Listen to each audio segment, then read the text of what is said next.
All right, part two of my top 10 palettes of 2022. Coming in at number 5 are the palettes that Beauty Bay released this year based on their limited edition palettes that are no longer available. I do own all of those palettes, but I was still interested in these. The mattes in here perform absolutely beautifully. They capture the essence of the original palettes that they were based on, and they match the shimmer quality, if not improve the shimmer quality in quite a number of these. And number 4, we have the Gourmande Girls Radioactive palette. This is my first all multi-chrome and duochrome eyeshadow palette. I think it's a great introduction and a great way to fill out some empty spaces in your collection. And there are a couple shades in here that don't quite have any shifts, at least that I can discern, but the shimmer formula here is excellent just on its own, even if these weren't duo and multi-chromes. Coming in at number 3 is the Playing in Makeup by Yolondo's Relentless palette.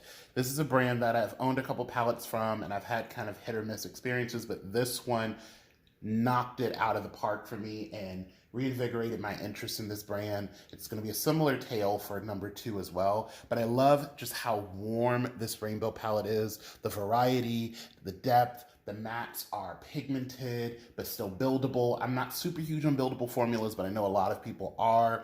They have that nice kind of airbrushed quality to them. The shimmers in here are not great. I will let you know that now, at least the main shimmers. However, it does include these large pans of duochrome shimmers. They're kind of akin to what I would expect the Danessa Myricks Chrome Flakes to be. They're like this glitter-y emulsion of duochromes, but the shifts are definitely prominent. I think you can even kind of see them on camera a little bit. But I had so much fun playing with this palette. In the same vein of warm rainbow palettes, as well as brands that came back on my radar, we have the Blend Bunny Primal palette. Now, I initially tried Blend Bunny back in 2020, and I got the Blends palette, and I happened to be the one needle in the haystack who did not love the Blends palette. I did end up rebuying it, and the one that I got, I do enjoy a bit more. I noticed the formula is a little different, and that I see silica is higher up. I don't know if she changed labs or if she reformulated, but I do feel like the performance for most of the shades is better.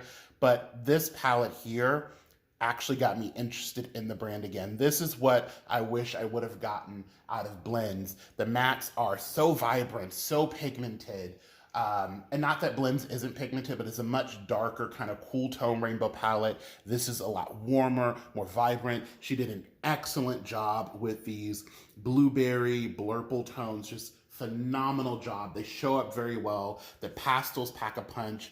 These shimmers are a continuation of her excellent job with doing the shimmers. She's just continuously shown growth since Surge.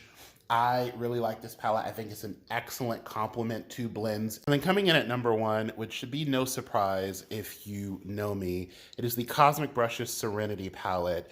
I don't do hype trains, but this palette is entirely worth all of the hype that it has received. The matte formula in here is almost perfect. It is creamy. It is incredibly pigmented. This is one of the most pigmented pastel blues I have ever used. There are no duds among any of these. They blend out beautifully. They're buildable, but not so buildable that it takes forever to get the opacity that you need, especially as a dark skin makeup artist, or I guess not makeup artist, but makeup enthusiast. I appreciate that. I can go in, get the color in the pan, and have it as quickly as I need to have it. I also love how beautifully these mattes sit on the eye. The shimmers in here are good as well. They're not my favorite shimmer formula, but they're actually really good. I like this so much, I went ahead and got the Royal Rose. I'm so excited because they're supposed to be releasing the Autumn palette this year, which was supposed to come out last year and be the sister to this palette, but phenomenal, phenomenal palette.